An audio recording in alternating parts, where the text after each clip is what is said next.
On October 8, 2009, Dary and Dale Jamison left Eufaula, Oklahoma with their 10-year-old daughter Madyson and their dog. They were headed to a family property in the Bois Mountains, a remote stretch of forest roughly 40 miles away. Witnesses saw them that morning, saw the white Yukon heading into the hills. By October 9th, the vehicle was discovered parked on Forest Road 384, doors unlocked, engine off. Inside, their German Shepherd, dehydrated but alive. A cooler sat on the seat. Cash remained in the car, over $3,000 untouched. But the family was gone. Initial theory was simple: they got lost, tried hiking out. But the geography didn't support panic. The property wasn't remote by isolation alone, help was reachable within hours. Sheriff's deputies searched the forest floor, found nothing. No bodies, no clothing, no remains. Cadaver dogs picked up scents that led nowhere conclusive. By late October, the narrative shifted. Investigators looked closer at Dary's background, his financial troubles, his estrangement from family members. Questions emerged: was this voluntary disappearance? Had he staged something?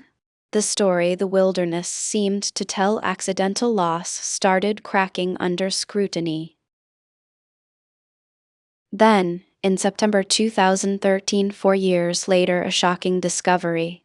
Human remains were found in the Bois Mountains, miles from where the Yukon sat. Skeletal fragments scattered. The coroner confirmed 3 bodies. Dale and Madyson were identified through dental records. Dary's remains took longer. Investigators ruled the deaths homicide, not accident. Blunt force trauma. Foul play. Suddenly the case transformed from missing persons to murder investigation.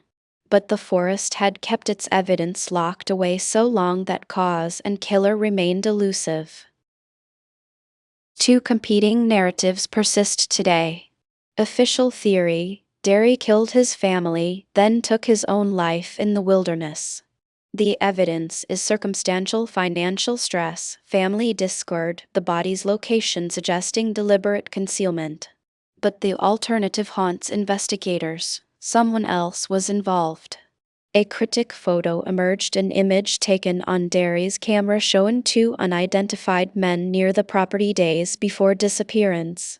Witnesses reported seeing a second vehicle. The crime scene analysis, incomplete after 4 years of exposure, couldn't definitively exclude a third party. Both stories fit some facts. Neither explains everything. The Jamison case remains officially unsolved in the sense that haunts true crime. The bodies were found, but the truth wasn't. A family entered an Oklahoma forest and didn't return. Their car held their money.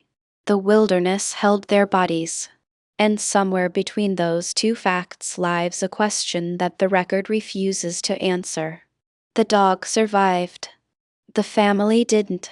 And in that gap between what we know happened and why, the mystery endures.